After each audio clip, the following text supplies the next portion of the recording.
नमस्कार दर्शक मित्रों, आपनी साथे हूँ भगवती विशावड़िया। अब तक बुलेटिन में आपનું हार्दिक स्वागत करूँ છું। विस्तृत समाचारों जोता पहला જોઈએ આજની મુખ્ય હેડલાઇન્સ। ખેડૂતોની દિલ્હી કૂચ છોડે ભારત બંધનું એલાન।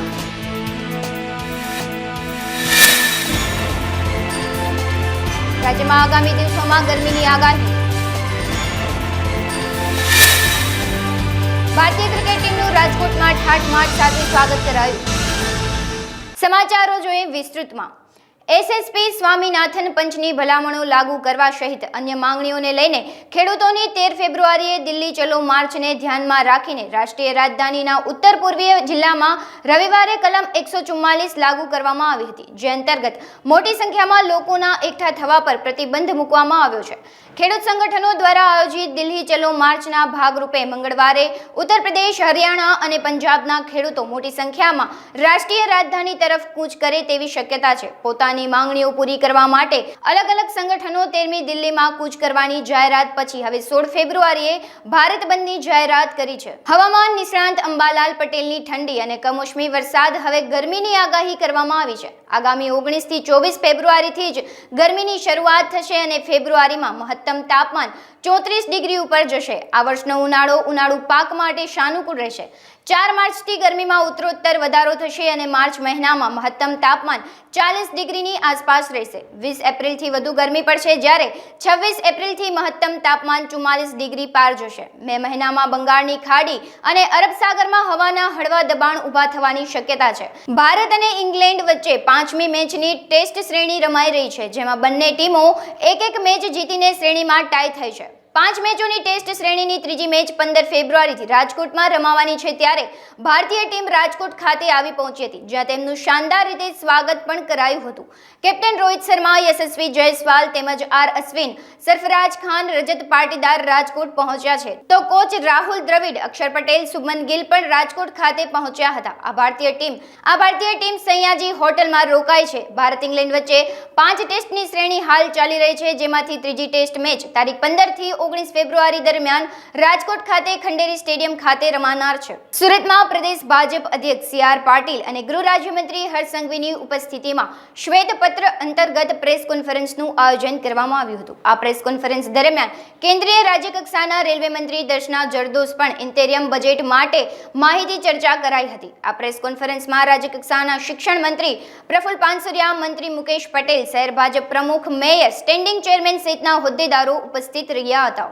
सूरत शहर भारतीय जनता पार्टी अध्यक्ष श्री निरंजन भाई जाजमेरा, हमारा साथी सांसद और राज्य कक्षा मंत्री श्रीमती दर्शनाबेन जरदोश, गुजरात सरकार में आदरणीय मंत्रीश्रीओ श्री हर्षभाई, श्री मुकेशभाई, श्री प्रफुल्लभाई, सूरत शहर मेयर श्री, सौ धारासभ्यश्रीओ, सौ आगेवानो मित्रों, खूब डिटेल में दर्शनाबेने कहूँ है एटले मुद्दा रिपीट न थाय पहलाथी अमे तैयारी राखी है। परंतु श्वेतपत्र ए पहली बार गई काले जो रजू थयुं छे एनो जो महत्व है, एना जो मुद्दा है आपणी सामे मूकवा मांगू छुं। 2004 થી 2014 सुधीमां जे यूपीए सरकार में आर्थिक स्थिति जो नबળી पड़ी एनो श्वेतपत्र मूकवामां आव्युं छे। एमां मुख्य मुद्दा एमना जे फाइनेंस मिनिस्टर निर्मला सीतारामनजीए कह्युं कि एनडीए सरकारे वर्षोना संकटने पार करी दीधुं छे। एटले जे यूपीए सरकारमां जे नुकसान थयुं छे એ મોદી સાહેબની એનડીએની સરકારમાં એ અમે સંકટને પાર કરી દીધું છે અને અર્થવ્યવસ્થાને સર્વાંગીણ વિકાસની સાથે સાથે ઉચ્ચ વિકાસ પથ પર મજબૂતી સાથે મૂકવામાં આવ્યું છે। એ જોવાનું છે કે આપણે 2020 સુધી ક્યાં હતા ને હવે ક્યાં છીએ। આ શ્વેતપત્રના મુદ્દાઓ છે। શ્વેતપત્રમાં કહેવામાં આવ્યું છે કે યુપીએ સરકારે દેશનો આર્થિક ઢાંચાને કમજોર કર્યું છે। યુપીએ કાળમાં રૂપિયામાં ભારે ઘટાડો થયો હતો। બેન્કિંગ સેક્ટર એ સંકટમાં હતો। વિદેશી મુદ્રા ભંડારમાં ખૂબ મોટો ઘટાડો થયો હતો। મોટું દેવું કરવામાં આવ્યું હતું। રાજસ્વનો ખોટો ઉપયોગ કરવામાં આવ્યો હતો। શ્વેતપત્ર અનુસાર યુપીએ સરકાર આર્થિક ગતિવિધિઓને સુવિધાજનક બનાવવામાં નિષ્ફળ રહી અને એની જગ્યાએ યુપીએ સરકારે એવી મુશ્કેલીઓ पैदा કરી કે જેને લીધે અર્થવ્યવસ્થા શાંત થવા લાગી। એ સરકારે વાજપેયીજીના નેતૃત્વવાળી એનડીએ સરકારના સુધારાઓના વિલંબિત પ્રભાવ અને અનુકૂળ વૈશ્વિક પરિસ્થિતિઓનો લાભ ઉઠાવ્યો। ઉચ્ચ રાજકીય નુકસાન મોટું ચાલુ ખાતાનું નુકસાન અને 5 વર્ષો માટે 2 અંકોની મોંઘવારીની સ્થિતિ સર્જાઈ હતી, જેની અસર ભારતીયોના પોકેટ પર થઈ અને દેશને ફ્રેજાઇલ ફંડના ક્લબમાં સામેલ થઈ ગયો. એનડીએ સરકારે સફળતાપૂર્વક યુપીએ સરકારે ઊભા કરેલા પડકારો પાર કર્યા છે અને ભારતને વિકાસના માર્ગ પર મૂકવા માટે કઠિન નિર્ણયો પણ લીધા છે. વર્ષ 2024માં પ્રધાનમંત્રી શ્રી નરેન્દ્રભાઈ મોદી સાહેબે દેશની જવાબદારી સંભાળી ત્યારે ભારતીય અર્થવ્યવસ્થા કટોકટીમાં હતી. આ સ્થિતિ પૂર્વ મનમોહનસિંહ સરકારનું મિસમેનેજમેન્ટ એના માટે જવાબદાર હતું.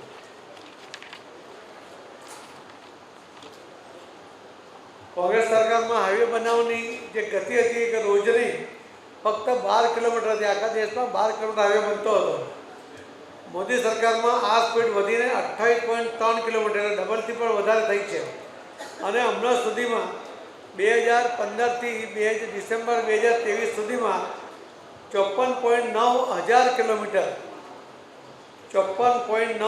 કિલોમીટર આ નવા હાઈવે આ દેશમાં બનાવવામાં આવ્યા છે. 2014 સુધી કોંગ્રેસ સરકારના શાસનમાં યુનિવર્સિટીઓની સંખ્યા માત્ર 676 હતી, જ્યારે મોદી સરકારના શાસનમાં વધીને 1168 થઈ છે.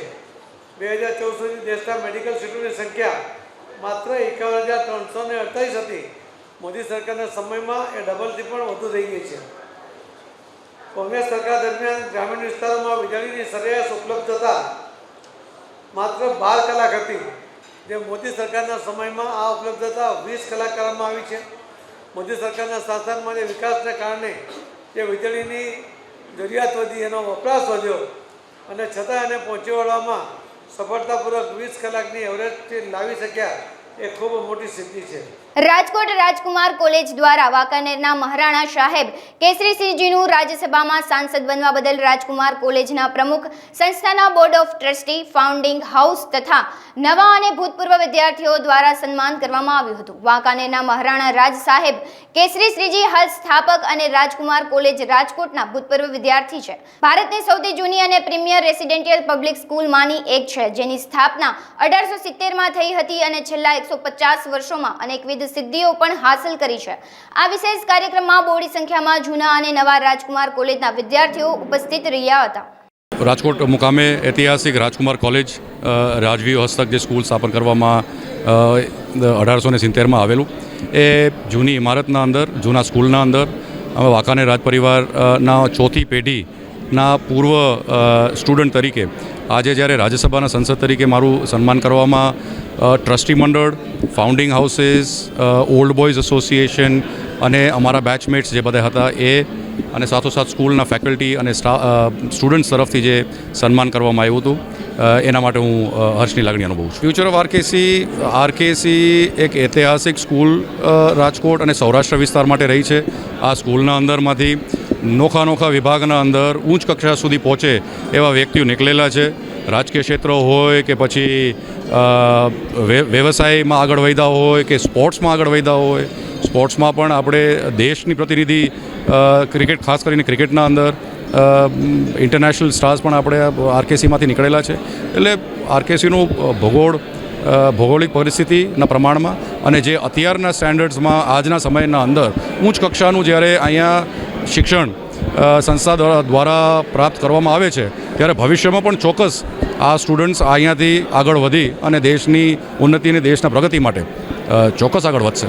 ભારત વર્ષની ધરા પર 150 વર્ષથી વધારે આ ઐતિહાસિક શૈક્ષણિક સંસ્થા જે રાજકુમારોને શિક્ષિત અને રાજશાસનના પાઠ ભણાવતી અને જાજરમાન ઇતિહાસ, ભવ્ય ભૂતકાળ અને વિશિષ્ટ વર્તમાન ધરાવતી આ ઐતિહાસિક શૈક્ષણિક સંસ્થા શૈક્ષણિક જગતમાં જેનું મુઠ્ઠી ઉંચેરું સ્થાન રહ્યું છે અને ભારતની ગણમાન્ય સંસ્થાઓમાં જેનું મોખરાનું સ્થાન છે, અને રાજકુમાર કોલેજના પાયામાં પડેલા સંસ્કારો, સંસ્કૃતિ, પરંપરા અને જીવનના મૂલ્યો, માનવીય મૂલ્યો ને સંસ્થાએ વિદ્યાર્થીઓમાં ઉજાગર કરેલ છે. એવી આપણી રાજકોટની રાજકુમાર કોલેજ રાજકોટ એ સૌરાષ્ટ્ર, ગુજરાત અને રાષ્ટ્રની આન, બાન અને શાન છે.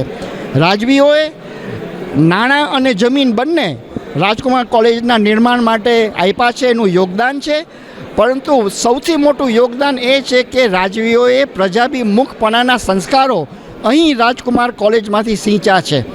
અને પ્રથમ રાજ્ય ભારત વિલીનીકરણમાં સોંપનાર મહારાજા સાહેબ કૃષ્ણકુમાર સિંહજી ઓફ ભાવનગર, જેને ગુજરાતી શબ્દકોશ ભગવત ગૌમંડળનું નિર્માણ કર્યું એવા આદરણીય શ્રી મહારાજા ભગવતસિંહજી બાપુ ઓફ ગોંડલ, અને જેનું રાષ્ટ્રમાં પ્રથમ first tax free state Gondal તરીકે વિશ્વવિખ્યાત છે. અને આપણા રણજીતસિંહજી બાપુ ઓફ નવાનગર કે જે વિશ્વવિખ્યાત ક્રિકેટર હતા, આ બધા જ રાજકુમાર કોલેજના સ્ટુડન્ટ અને વિદ્યાર્થીઓ રહ્યા છે. અને રાજકુમાર કોલેજે chartered accountants, lawyers, director general, IAS officers, administrators, statesmens, leaders, politicians આપ્યા છે.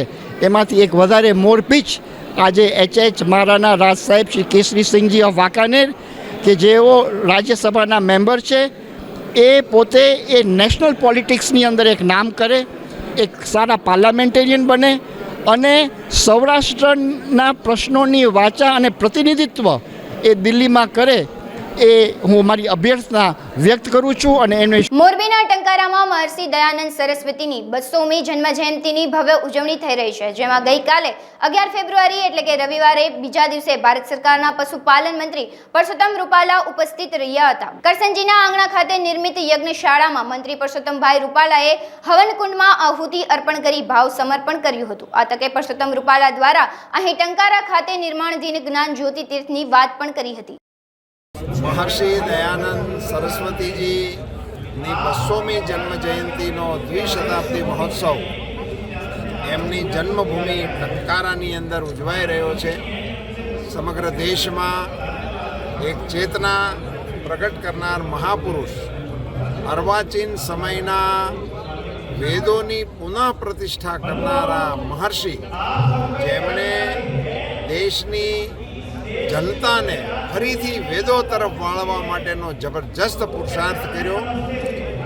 દેશની સરહદ ઉપર જ્યારે ઇસ્લામિક સંસ્કૃતિનું જબરજસ્ત આક્રમણ હતું, ત્યારે ત્યાં દીવાર બનીને આર્ય સમાજની ફોજ ઊભી કરવાનું એક પ્રબળ કાર્ય જેમના હાથે થયું, એવા મહાપુરુષને સ્મરણાંજલિ આપવા માટેનો અવસર એમાં મને ભાગ લેવાનો મોકો મળ્યો, એને મારું સદભાગ્ય સમજું છું.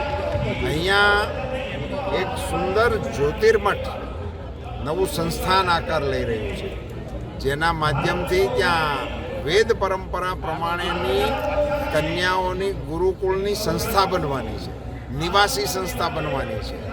ત્યાં મહર્ષિજીના જીવન કવનને જોવાનું, સાંભળવાનું અને વાંચવાનું એ સાધન પ્રસ્થાપિત થવાનું છે. નવા ભારતની જે કલ્પના પ્રધાનમંત્રીશ્રીની છે, એમ નયા ભારતનું એક નવું તીર્થ ટંકારાની અંદર આકાર લઈ રહ્યું છે. એ ઘટનાને પણ શુભકામનાઓ પાઠવું છું. ધન્યવાદ. Thank you. સુરેન્દ્રનગર કલેક્ટર કચેરી ખાતે મંત્રી મુળુભાઈ બેરાની અધ્યક્ષતામાં તાત્કાલિક જિલ્લા આયોજન બેઠકનું આયોજન કરવામાં આવ્યું હતું, જેમાં 412 જેટલા 1300 લાખના કામો તાત્કાલિક મંજૂર કરવામાં આવ્યા હતા. આ બેઠકમાં મંત્રીએ ચૂંટણી પહેલા વિકાસના કામો પૂરા કરવા અધિકારીઓને આદેશ પણ આપ્યા હતા. આ બેઠકમાં જિલ્લાના 5 ધારાસભ્યને ખાસ ઉપસ્થિત રહ્યા હતા. આ ઉપરાંત રોડ, રસ્તા અને પ્રાથમિક સુવિધાના કામને વધુ પ્રાધાન્ય આપવામાં આવે તેવી મંત્રીએ જિલ્લા કલેક્ટરને પણ અધૂરા કામ તાત્કાલિક પૂરા કરાવવા અંગે ટકોર કરી હતી. જિલ્લા આયોજન મંડળની બેઠક હમણાં પૂર્ણ કરી છે. આજની બેઠકમાં સુરેન્દ્રનગર જિલ્લાના અલગ અલગ તાલુકા પંચાયત, તાલુકા આયોજન મંડળ, નગરપાલિકાએ જે સ્થાનિક કક્ષાએ આયોજન કર્યું હોય એમાં 412 જેટલા નાના મોટા વિકાસના કામો 1322.53 લાખ એમાંનું આયોજન આજે કરવામાં આવ્યું છે 24-25ના વર્ષ માટે. અને 23-24ના વર્ષના કામો જે પ્રગતિ હેઠળ છે, જે કામ શરૂ નથી થયા એની સમીક્ષા કરી છે. અને એના આગળના વર્ષના 21-22ના પણ થોડા ઘણા કામો જે શરૂ નહોતા થયા એની અથવા પૂરા નથી થયા એની પણ વાત કરી. અને સુરેન્દ્રનગર જિલ્લાના ખાસ કરીને ગ્રામ્ય વિસ્તારમાં જે નાના નાના વિકાસના કાર્યો અલગ અલગ ક્ષેત્ર જે જરૂરિયાત પ્રમાણેના કામો છે, જેને જનપ્રતિનિધિ, ચૂંટાયેલા પ્રતિનિધિ, તાલુકા જિલ્લા પંચાયત, નગરપાલિકાના સભ્યો બાકી જે રજૂઆતો કરી હોય સરપંચ, ગ્રામ પંચાયત, એ બધા કામોનું તાલુકા કક્ષાએથી આયોજન થયું. એ આયોજનને આજે અહીંયા મંજૂરી આપવામાં આવી છે અને સુરેન્દ્રનગર જિલ્લામાં જે વિકાસના કાર્યો છે, અલગ અલગ સરકારની જે આ ગ્રાન્ટો હોય છે, વિવેકાધીન અને અન્ય હેડ નીચેની જે ગ્રાન્ટો છે, એના કામો અગાઉ પણ ખૂબ સરસ રીતે સમય મર્યાદામાં પૂર્ણ કર્યા છે અને હજુ વધારે ઝડપથી આ ચાલુ વર્ષના 24-25ના કામો છે એની હમણાં જ 28/2 પહેલાં મંજૂરી મળી જાય એ પ્રકારની વાત પણ અહીં કરવામાં આવી. રાજકોટ રિયલ એસ્ટેટ ક્ષેત્રમાં સતત હરણફાળ ભરી રહ્યું છે, ત્યારે રાજકોટના મરીન લાઇન સમા 150 ફૂટ રિંગ રોડ ઉપર પ્રેસિડેન્ટિયલ ગ્રુપ દ્વારા ટોરસ પ્રોજેક્ટનો ભવ્ય શુભારંભ કરવામાં આવ્યો છે. 150 ફૂટ રિંગ રોડ પર આવેલ ટોરસ પ્રોજેક્ટ અંતર્ગત મહત્વપૂર્ણ અને વ્યવસાયિક ક્ષેત્ર માટે એક મહત્વનો સાબિત થશે. સવિશેષ પ્રોજેક્ટ ખૂબ અદ્યતન અને વાસ્તુશાસ્ત્ર આધારિત હોવાથી એક આકર્ષણનું કેન્દ્ર બન્યું છે. ભૂમિપૂજનના દિવસે 60%થી વધુ લોકોએ ફ્રી બુક પણ કરાવી દીધી છે, ત્યારે આશરે 10,000થી વધુ લોકોએ એક જ દિવસમાં આ પ્રોજેક્ટ અંગેની માહિતી મેળવી છે, જેને લઈ આયોજકોમાં એક અલગ જ હરખની લાગણી જોવા મળી છે. આજે અમારું જે પ્રેસિડેન્શિયલ વેન્ચર ગ્રુપ છે એમનો નવો પ્રોજેક્ટ ધ ટોરસ અમે લોન્ચ કર્યો. રાજકોટના મરીન લાઇન સમાન 150 ફૂટ રિંગ રોડ ઉપર એકદમ લોકેશનવાળી જગ્યા ઉપર 21 માળ, 500થી વધારે ઓફિસ અને 18થી વધારે શોરૂમમાં બધી જ ઓફિસ અને શોરૂમ વાસ્તુ પ્રમાણે ખાસ અમે ધ્યાન આપી અને ડિઝાઇન કરેલું છે. આ પ્રોજેક્ટમાં અમે નાનામાં નાના ઇન્વેસ્ટરથી લઈ મોટામાં મોટા ઇન્વેસ્ટર સુધી, નાનામાં નાના યુઝરથી લઈ અને મોટા બિઝનેસમેન સુધી બધાને અનુકૂળ પડે એ રીતની ઓફિસની સાઇઝો, ઓફિસના સ્ક્વેર ફીટ, શોરૂમની સાઇઝો બધું જ અમે એ રીતે ડિઝાઇન કર્યું છે. અમદાવાદના આર્કિટેક્ટ અને ઇન્ટિરિયર રાખી, સ્ટ્રક્ચર ડિઝાઇનર રાખી અને અમે આ 21 માળનો પ્રોજેક્ટ લોન્ચ કર્યો છે આજે. એવું તો કારણ બન્યું કે રિયલ એસ્ટેટ ક્ષેત્રમાં એમાં પણ કોમર્શિયલ ડેવલપ કરવાનો આપણે વિચાર, હવે આપણી ટીમને વિચાર? સામાન્યપણે આજે જ્યારે ગુજરાત અને ભારતનો આજે આવડો મોટો વિકાસ થઈ રહ્યો છે તો એમાં રાજકોટ સૌરાષ્ટ્રનું એપી સેન્ટર છે એ ક્યાં અંશે પાછળ રહી જાય. એવું આપણું આજે રાજકોટ છે એ રાજકોટમાં આજે ઇન્ડસ્ટ્રીયલ હબ છે. ઇન્ડસ્ટ્રીયલ હબની સાથે સાથે દરેક પછી કિચન ઇન્ડસ્ટ્રીઝ હોય, હાર્ડવેર હોય, પંપ ઇન્ડસ્ટ્રીઝ હોય, ફાઉન્ડરી ઇન્ડસ્ટ્રીઝ હોય, દરેક ઇન્ડસ્ટ્રીઝ એટલી ડેવલપ થઈ રહી છે. એમની સાથે સાથે રાજકોટ શહેરની આજુબાજુના જે કંઈ કુવાડવા જીઆઈડીસી હોય, મેટોડા સાપર જીઆઈડીસી હોય કે પછી વાંકાનેર બાઉન્ડ્રી એસોસિએશન જીઆઈડીસી હોય, દરેક જગ્યાએ મોટી મોટી ઇન્ડસ્ટ્રીઝ આજે સ્થપાઈ રહી છે. પણ દરેકને પોતાનો એક વ્યવહારિક કામ હોય અથવા તો એમનું જે ઓફિસ વર્ક હોય એના માટે એક શહેરમાં એક સારા એક એમની લાઈફસ્ટાઈલ મુજબ એના બિઝનેસને અનુકૂળ પડે એ રીતની એક ઓફિસની જરૂરિયાત હોય છે. તો અમારા ધ્યાનમાં એવું આવ્યું કે એ લોકોને એક સારી ઓફિસ આપણે આપીએ ગ્રુપ. એટલે અમારી ટીમે નક્કી કર્યું અને આ એક એવું લોકેશન છે કે જે દરેક ઇન્ડસ્ટ્રીયલ એરિયાને સેન્ટરમાં થાય છે, એટલા માટે થઈને અમે આ જગ્યાનું સિલેક્શન કર્યું. બીટી સવાણી કિડની હોસ્પિટલ ખાતે ડોક્ટર સંજય પંડ્યા દ્વારા લખાયેલું practical guidance of fluid therapy નામક પુસ્તકનું વિમોચન કરવામાં આવ્યું છે. કુલ 750 પેજનું આ પુસ્તકમાં જેમાં 12 ભાગ અને 57 પ્રકરણ આવેલા છે. પુસ્તક લખવાની કામગીરીની શરૂઆત વર્ષ 2017માં એટલે કે છેલ્લા 7 વર્ષથી શરૂ હતી, જેનું આજે ત્રીજું એડિશન 2024નું વિમોચન કરાયું છે. ડોક્ટર સંજય પંડ્યાએ 8830 જેટલા રેફરન્સથી પુસ્તકની રચના કરી છે. હું doctor Sanjay Pandya Rajkot senior nephrologist તરીકે પ્રેક્ટિસ કરું છું અને આજે એક અદ્ભુત અલગ પ્રકારનો જ્ઞાન યજ્ઞ છે. ડૉક્ટરો માટે ખૂબ જ ઉપયોગી એવી પ્રેક્ટિકલ ગાઈડલાઇન્સ ઓન ફ્લુઇડ થેરાપીની આંતરરાષ્ટ્રીય આવૃત્તિ ઇન્ટરનેશનલ એડિશન છે એનું લોન્ચિંગ થઈ જવા રહ્યું છે. આ પુસ્તક છે એ 2002માં લોન્ચ થયેલું અને ભારતનું આ વિષય પરનું સૌપ્રથમ પુસ્તક છે અને 1 લાખથી વધુ કોપી સાથે આ પુસ્તક છે તે રાષ્ટ્રનું સૌથી વધુ વંચાતું અને વેચાતું પુસ્તક છે. આ પુસ્તકની આંતરરાષ્ટ્રીય એડિશન છે એ અંગે દેશભરમાં બધા ડૉક્ટરોમાં ખૂબ જ આનંદ અને ઉત્સાહ છે અને આજે આ પુસ્તકનું વિમોચન થવા જઈ રહ્યું છે.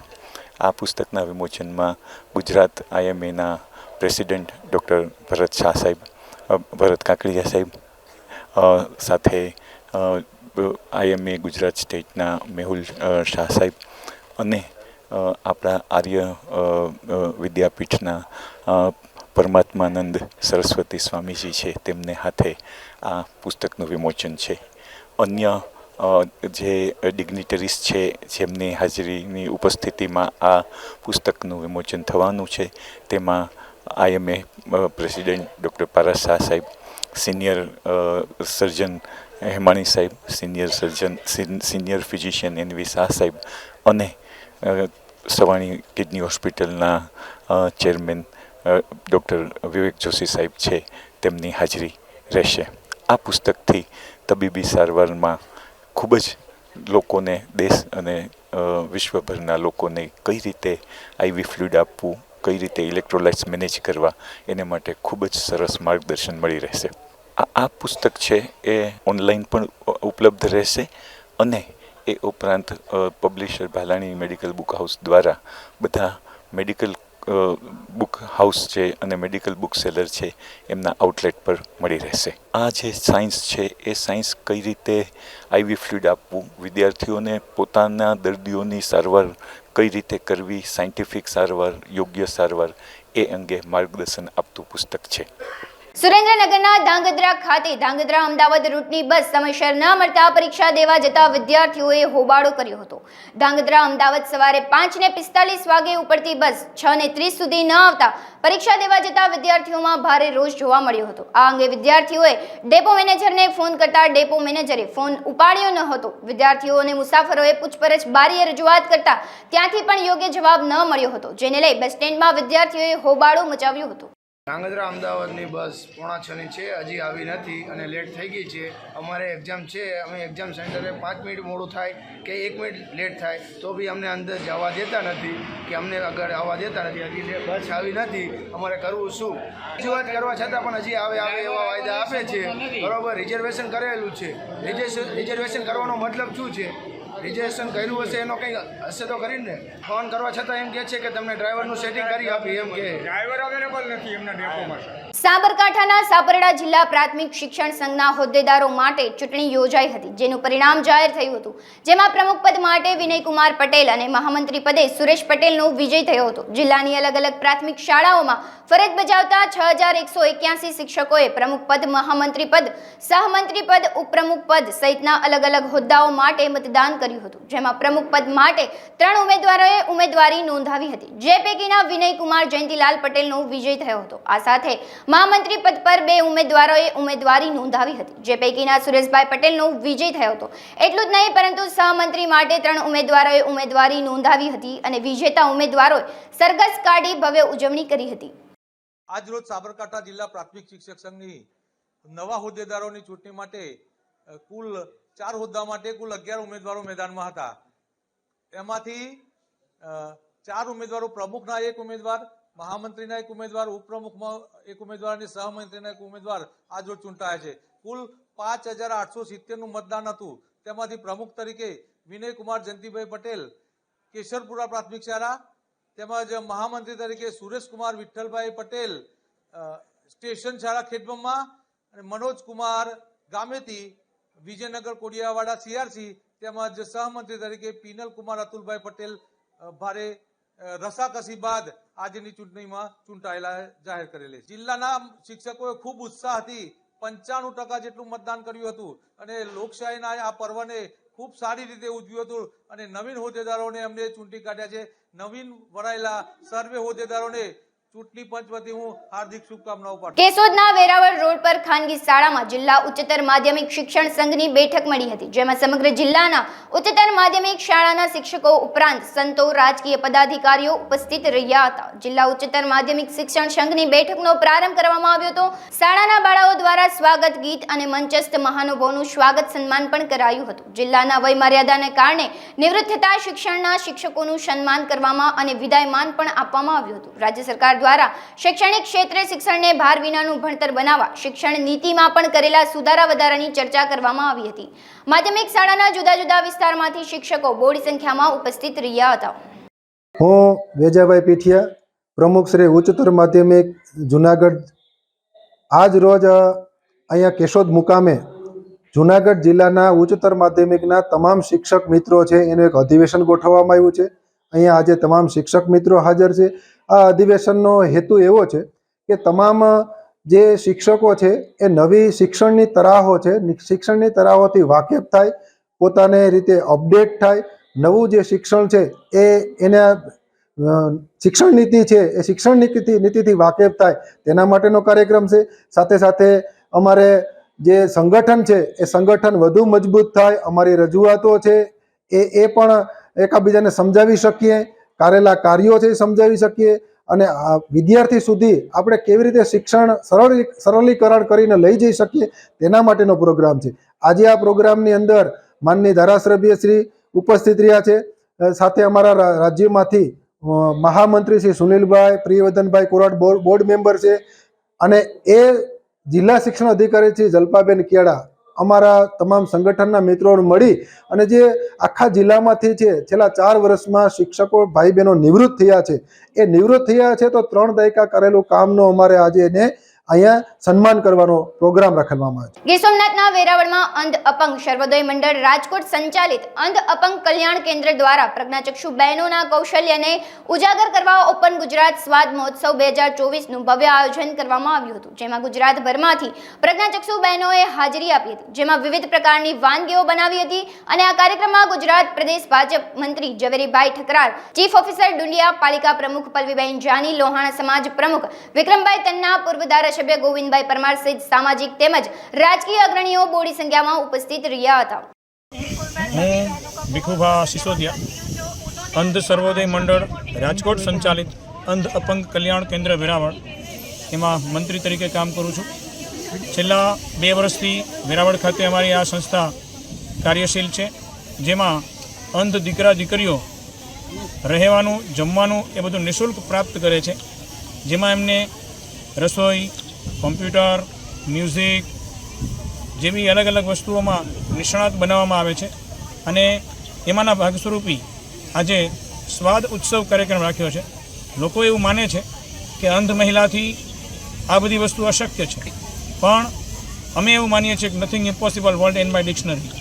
એવો કોઈ શબ્દ જ નથી કે જે અશક્ય હોય અને એ પિતાર્થ કરવા માટે થઈ અને અમે આજે આ સ્વાદ ઉત્સવ કાર્યક્રમ વેરાવળના તમામ દાતાશ્રીઓના સહયોગથી આ આજનો કાર્યક્રમ રાખેલો છે, જેમાં નામી અનામી ઘણા બધા મહેમાનો અમારી લાગણીને માન આપી અને ઉપસ્થિત થયા છે. આ કાર્યક્રમમાં અંધ બહેનો 7-7 કિલોના પ્રમાણમાં અલગ અલગ વાનગીઓ બનાવી અને 12 સ્ટોલ ઊભા કર્યા છે. એમાં અડદિયા, મંચુરિયન, પંજાબી શાક, પરોઠા જેવી અલગ અલગ વિવિધ વાનગીઓ બનાવી અને વેરાવળની જનતાને નિઃશુલ્ક સ્વાદ ચખાડવા માટે ધનગની રહ્યા છે. અને આજનો કાર્યક્રમ વેરાવળમાં અંધ વ્યક્તિઓ શું શું કરી શકે છે એ જનજાગૃતિ માટેનો આ અમે વિશેષ કાર્યક્રમ રાખેલો છે. હું અનિસેન રાજ, ગીર સોમનાથ જિલ્લાના વેરાવળથી. હાલ અંધ સર્વોદય મંડળ રાજકોટની સંસ્થા છે, જે 70 વર્ષ જૂની સંસ્થા છે અને એની જ પેટા સંસ્થા વેરાવળમાં અંધ અપંગ કલ્યાણ કેન્દ્ર છેલ્લા 2 વર્ષથી અંધ અપંગ અને અસ્થિત લોકોને નિઃશુલ્કપણે રહેવા, જમવા, ખાવા પીવાની અને ખાસ કરીને શિક્ષણ હેતુ માટે બહેનો તથા ભાઈઓ માટેની એક આ સંસ્થા છે, જેમાં હાલ શરૂઆતથી જ 20 જેટલા વિદ્યાર્થીઓ અને બહેનો ભાઈઓ છે જેને રહેવા, ખાવા, જમવાની નિઃશુલ્ક સેવા આપે છે. તેમાં હું ટ્રસ્ટી પણ છું અને આજે વેરાવળ ચોપાટી ખાતે એક અનોખા પ્રકારનો એક સ્વાદ ઉત્સવ ઓપન ગુજરાત અંધ બહેનો માટેનો એક અહીંયા કાર્યરત થયો છે, જેમાં ખાસ કરીને અલગ અલગ વાનગીઓ બહેનો દ્વારા, કે જે પ્રજ્ઞાચક્ષુ બહેનો છે, જે આપણે જાણીએ છીએ કે બહેનો અંધ હોય તો કંઈ ન કરી શકે, પણ કંઈનો હુનરને બહાર લાવવા માટે એક ઓપન ગુજરાત આ એક અનોખો પ્રકારની સ્પર્ધા અને સ્વાદ ઉત્સવ, જેમાં મહેમાનો દ્વારા અને દાતાશ્રીઓ દ્વારા અહીંયા સંપૂર્ણ આયોજન થઈ રહ્યું છે અને તેમાં સંપૂર્ણપણે જે બનેલી વાનગી છે તેનું જાહેર જનતા અને મહેમાનોને ટેસ્ટ કરવામાં આવશે અને વિવિધ પ્રકારની આ એક અનોખી સંસ્થાની દ્વારા જે પ્રવૃત્તિ થઈ રહી છે તેની લોકોને જાણ થાય તે માટેનો એક આ અનોખો પ્રોગ્રામ ગીર સોમનાથ જિલ્લાના વેરાવળમાં પ્રથમવાર થઈ રહ્યો છે. આવી જ એક આ માહિતી સર્વેને જાણ થાય તે હતું. અનીશભાઈ, કેટલા પ્રજ્ઞાચક્ષુ બહેનો છે અને કયા કાર્યો કરશે? ખાસ કરીને આમાં સમગ્ર ગુજરાતમાંથી એટલે કે ડીસા મહેસાણાથી અલગ અલગ જગ્યાએથી અમદાવાદથી બહેનો આ નોમિનેશન થયા છે અને તેમને ટ્રેનિંગ પણ મળેલી હોય તે પોતાની રીતના જાતે જ એને અમે અહીંયા હેલ્પર આપીએ છીએ જે મહિલા કોલેજ સ્ટુડન્ટના હેલ્પર તરીકે એ લોકો એમને સાથે રહેશે અને એ આખી વાનગી છે પોતે બનાવશે અને તેનું મહેમાનો દ્વારા ટેસ્ટિંગ થશે અને એને પ્રોત્સાહિત પણ કરવામાં આવશે મહેમાનો દ્વારા અને આ સમગ્ર આયોજનમાં વેરાવળની સંપૂર્ણ જનતા શહેરની વિવિધ સંસ્થાઓ દાતાઓ અગ્રણીય બેન્કો પણ અમને સહકાર મળ્યો છે તે બદલ પણ હું સંસ્થા વતી સર્વેનો આભાર માનું છું. હાલ સમાચારોમાં બસ આટલું જ. વધુ સમાચારો જોવા માટે તમે જોતા રહો અબ તક. નમસ્કાર.